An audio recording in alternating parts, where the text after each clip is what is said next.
Hello friends, तो हमने polity के लास्ट पार्ट में हमने यहाँ तक पढ़ लिया था ऑस्ट्रेलिया समवर्ती सूची संसद का संयुक्त अधिवेशन को हमने कल कवर कर लिया था। आज हम उससे आगे का देखते हैं। तो आगे हम शुरू करते हैं दक्षिण अफ्रीका। तो दक्षिण अफ्रीका में संविधान संशोधन प्रक्रिया तथा राज्यसभा के सदस्यों का निर्वाचन होता है।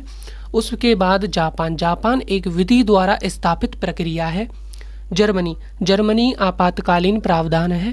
अच्छा, सोवियत रूस की हम बात कर लेते हैं। तो मूल कर्तव्य पंचवर्षीय योजना। अच्छा, उप योजना आयोग में नहीं, नीति आयोग होता है। ठीक है, उसके आगे हम देखते हैं जैसे है कनाडा का। तो केंद्र राज्य संबंध एवं संघीय व्यवस्था, अवशिष्ट शक्तियां केंद्र में निहित होती हैं। उसके बाद केंद्र द्वारा राज्यपाल की नियुक्ति की जाती है। फ्रांस की हम बात कर लेते हैं जो कि एक गणराज्य व्यवस्था है। प्रस्तावना में स्वतंत्रता, समानता व बंधुता का आदर्श, इन तीनों को डॉक्टर भीमराव अंबेडकर ने यूनियन ऑफ ट्रिनिटी कहा है। उद्देशिका प्रस्तावना में हम देख लेते हैं, जिसमें प्रस्तावना अर्थात उद्देशिका को पंडित जवाहरलाल नेहरू जी ने 13 दिसंबर 1946 को एक संविधान संशोधन सभा में रखा था।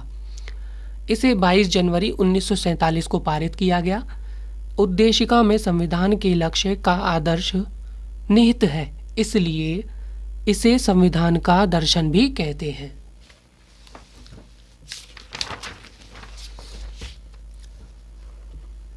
आगे हम बात कर लेते हैं, हम भारत के लोग भारत को एक संपूर्ण प्रभुत्व संपन्न, समाजवादी, धर्मनिरपेक्ष, लोकतांत्रिक गणराज्य बनाने के लिए और इसके समस्त नागरिकों को सामाजिक, आर्थिक और राजनीतिक न्याय, विचार अभिव्यक्ति, धर्म, विश्वास व उपासना की स्वतंत्रता, प्रतिष्ठा और अवसर की समता प्राप्त करने के लिए तथा व्यक्ति की गरिमा और राष्ट्र की एकता तथा अखंडता सुनिश्चित करने वाला बंधुत्व बढ़ाने के लिए दृढ़ संकल्पित होकर अपनी इस संविधान सभा में आज दिनांक 26 नवंबर 1949 नीति मार्गशीर्ष शुक्ल संपत्ति संवत 2006 विक्रमी को सत्रह द्वारा संविधान को अंगीकृत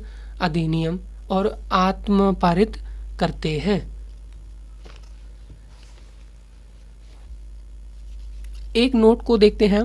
मूल प्रस्तावना में समाजवादी, पंथ निरपेक्षता, धर्मनिरपेक्ष और अखंडता शब्द नहीं थे। इनको 42वें संविधान संशोधन 1976 को द्वारा जोड़ा गया। प्रस्तावना में संविधान के अंगीकरण की तिथि 26 नवंबर 1949 दी गई है, इसलिए 2015 से पहले 26 नवंबर की विधि दिवस के रूप में मनाते हैं, लेकिन 26 नवंबर 2015 से संविधान दिवस के रूप में मनाते हैं। नोट की हम बात कर लेते हैं, तो राजस्थान में 26 जनवरी 2020 से राज्य के सभी सरकारी स्कूलों में प्रार्थना सभा के दौरान छात्रों को योजना संविधान की प्रस्तावना पढ़ाई जाएगी।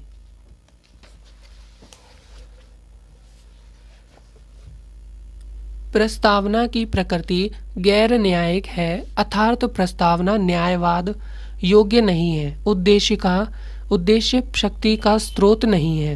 के.एम. मुंशी जो थे, यह संविधान की राजनीतिक कुंडली है। डी भार्गव, यह संविधान की कुंजी है। विश्व में सर्वप्रथम प्रस्तावना यूएसए के संविधान में अंततः भारत में यूएसए अमेरिका से ली गई है।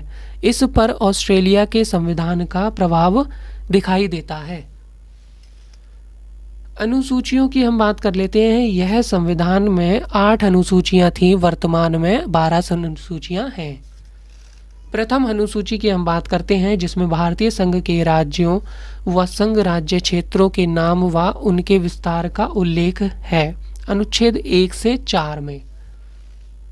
वर्तमान में भारत में 28 राज्य, 8 संघ शासित क्षेत्र हैं। दूसरी अनुसूची की हम बात कर लेते हैं। भारतीय शासन व्यवस्था के विभिन्न पदाधिकारियों के वेतन, भत्ते व पेंशन आदि का उल्लेख है, जैसे भारत के राष्ट्रपति, राज्यों के राज्यपाल, लोकसभा अध्यक्ष व उपाध्यक्ष। फोर्थ है राज्यसभा के सभापति व उपसभापति। फिफ्थ है राज्य विधान परिषदों के सभापति व उपसभापति। फिर है राज्य विधानसभाओं के अध्यक्ष व उपाध्यक्ष। फिर है सर्वोच्च न्यायालय के न्यायाधीश। उसके बाद है उच्च न्यायालयों के